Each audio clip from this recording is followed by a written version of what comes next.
राबड़ी आवास खाली करने का मसला अभी थमा नहीं है। इस पर लगातार चर्चाएं हो रही है। इस पर नए विचार भी आ रहे हैं, अभिव्यक्तियां भी आ रही हैं। हम आपको ताजा तरीन जानकारी दे दें कि भाई बिहार की सबसे बड़ी राजनीति अगर कहीं हो रही है तो वो राबड़ी आवास खाली कराने को लेकर हो रही है।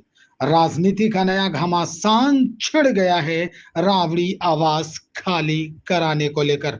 बिहार के पूर्व मुख्यमंत्री और आरजेडी नेत्री राबड़ी देवी को सरकारी आवास खाली करने का नोटिस मिल चुका है, लेकिन वह आवास खाली करने से पूरी तरह इनकार कर रही हैं। बिहार सरकार ने 29 मई 2026 को ही राबड़ी देवी को नोटिस जारी कर दिया था। 15 दिन का समय दिया गया था आवास खाली करने के लिए और 13 जून को ही यह 15 दिन की मोहलत पूरी हो गई। अब प्रशासन इस बंगले का फॉर्मल हैंडओवर शुरू कर सकता है।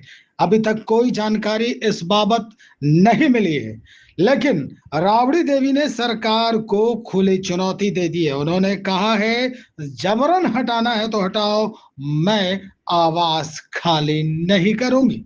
यह बंगला 2 दशकों से लालू राबड़ी परिवार और बिहार की राजनीति का अहम केंद्र रहा है। यह आवास खाली करने का आदेश दिया है।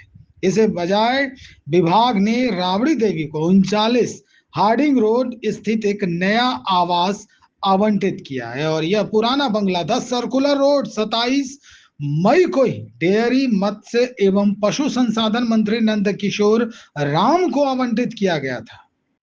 भवन निर्माण विभाग ने भी यह फैसला लिया है कि पूरी तरह प्रशासनिक प्रक्रिया है और सरकारी आवास नियमों के तहत लिया गया ये फैसला है। राबड़ी देवी सहित 1 दर्जन विधायकों को केंद्रीय पुल का आवास खाली करने को कहा गया। इस बाबत जनता दल यूनाइटेड के मुख्य प्रवक्ता और इस वक्त एमएलसी हैं नीरज कुमार इस बाबत बयान दे रहे हैं। हम सुनवाते हैं आपको, क्या कह रहे हैं।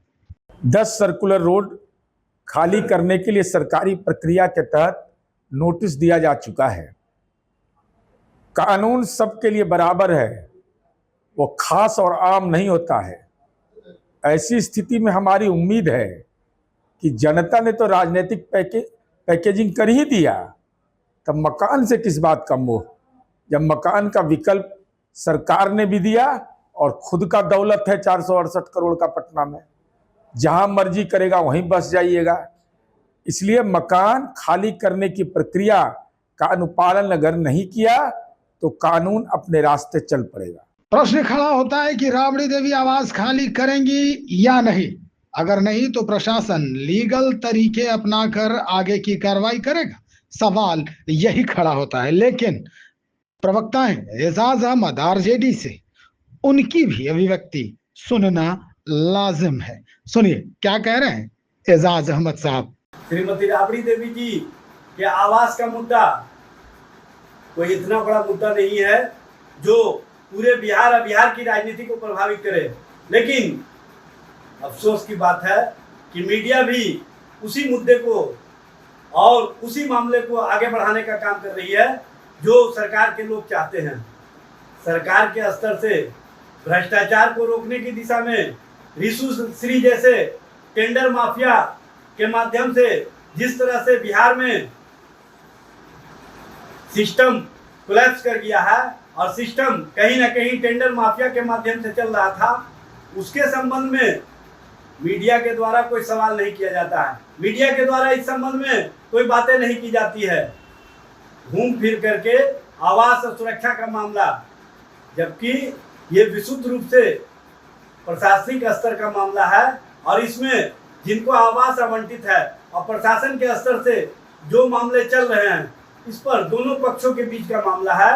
ये पब्लिक डोमेन का मामला नहीं है, जनता के बीच का मुद्दा नहीं है, जनता के लिए मुद्दा नहीं है। जनता का जो मुद्दा है वो रिशु श्री का टेंडर माफिया का मामला है।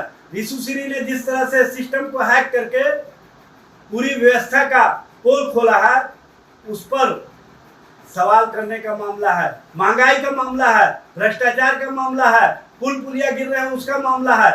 जो जनता और जनता के हितों से जुड़ा हुआ मामला है, उस पर सरकार से मीडिया सवाल नहीं करती है। मीडिया का सवाल घूम फिर करके आवास और सुरक्षा मामला आता है। इसी से समझ में आ जाता है कि कितना मीडिया और मीडिया का अप्रोच कमजोर हो गया है, जो जनता और जनता की बात और जनता के सवाल सरकार से नहीं पूछकर कहीं ना कहीं इस तरह की राजनीति को बढ़ावा दिया जा रहा है। निश्चित तौर पर एक नई राजनीति जो है अब इस बंगले को लेकर शुरू कर दी गई है। जो मसला है बिहार सरकार के सामने, उस पर ना तो कोई ध्यान है ना ही कोई कार्रवाई हो रही है, और सब लोग यहां तक कि मीडिया को भी एजाज अहमद ने लपेटे में लिया है और कहा है कि और कहीं कुछ नजर नहीं आ रही है विकास, और बिहार की जो बदहाली है वो नजर नहीं आ रही है, लेकिन राबड़ी आवाज की खबरें ये मुख्य रूप से दिखाई जा रही है। इस पर चर्चाएं